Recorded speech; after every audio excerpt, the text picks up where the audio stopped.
I've actually been called out to this one. A leak coming from the toilet. It's the usual suspect of the tap connector. Get the water shut off.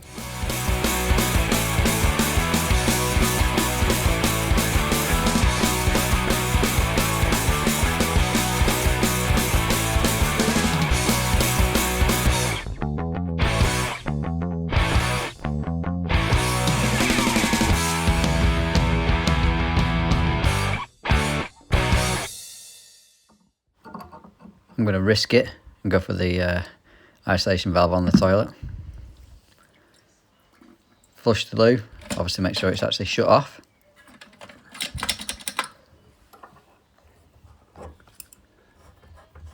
Whip this off now, and no doubt there will be a perished fibre washer.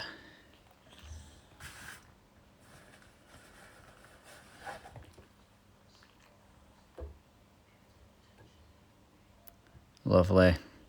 Just age which causes this. It'll have been here a number of years. Make sure it's all cleaned off, ready for your new one. So I just put a turn or two of PTFE round, because as I've said before, the fibre washers these days don't really sit very tight. Get your new fibre washer on. Make sure it's pushed fully home.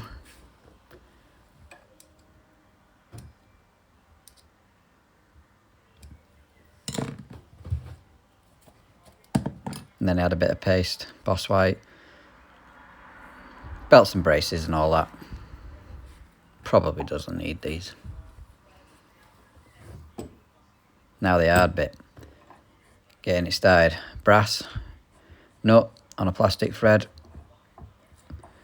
It's destined to cross thread. Sometimes I start by going backwards first to try and get it to grip that first thread, but it didn't work on this time.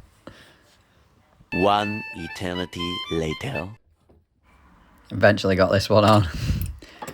You will feel it will turn on. Hand tight a few threads before going tight. Then just nip it up with your spanner. You don't want to go over tight with these on a plastic thread, otherwise you could just snap the plastic clean off, which I think I've done in the past actually. Dry everything off before turning water back on, so you know whether it's going to be you've got any more leaks or it's still leaking. This toilet paper, Christ, feels a bit rough on my hand. Don't like it on my ass. Get your water back on, and now just hold the ball valve up so the fitting is under pressure.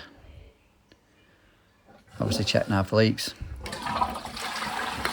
That's it. Onto this one now, which is the sticking tap. It's a nice straightforward swap. I'm not going to show you how to do this because I've done it a million times, but someone's used the old trick of rad tail extensions for your flat surface. So it weren't me that invented that. I've got to change the waste, which, camera, shouldn't be too bad either. I'll show you how I do them though.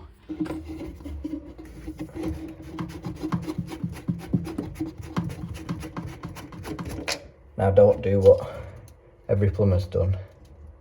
Definitely every plumber has done this, which is then pour that down the sink.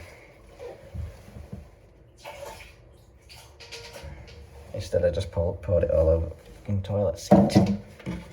If this will undo.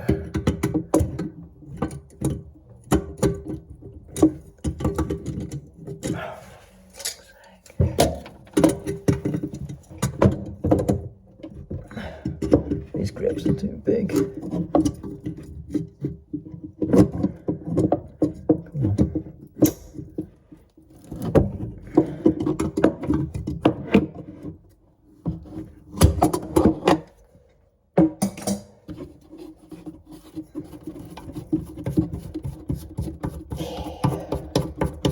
Because it's silicone in, we'll just spin it.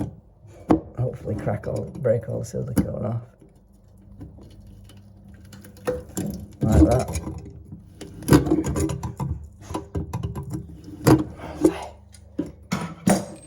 Reflexes ain't long enough. rethink this.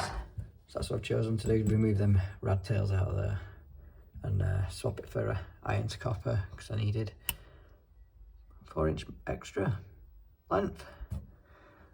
As always, don't we all need a bit of extra length? So this is what I do my waist. Some silicone pumped round top of here.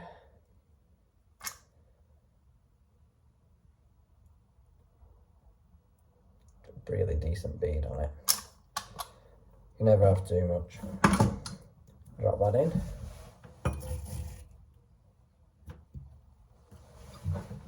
Try and get a bead around underneath.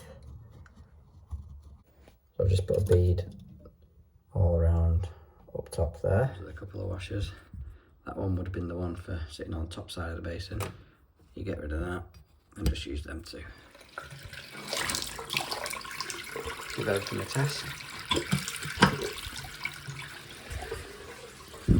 Check everything's nice and dry. And guess what? On to the next one. So I've been meaning to test this out for a while. Obviously liquid PTFE, today's tools Rapid Blue. In my opinion, the best liquid PTFE on the market. Now the way this works is it reacts with the metal to then bind the fitting, the two tails, the two threads together.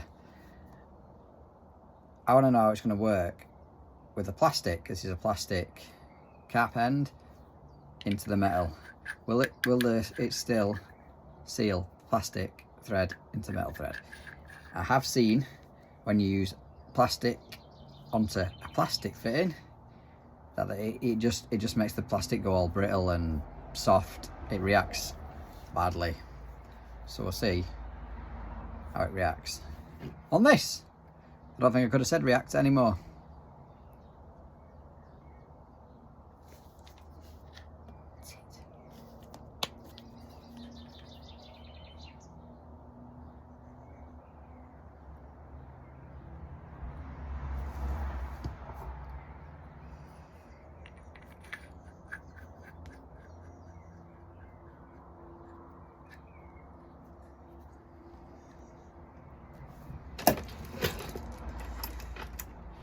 Nip that up, wipe it off, give it half an hour or so, see what's happened. So I set a little test rig up on this. This is just a shred of, well no, it's a car tyre valve, and I've charged the pressure up to 4 bar, well excessive really. Obviously it's holding. So yeah, plastic to metal brass threads do work with liquid PTFE. So I must apologise for the short video this week.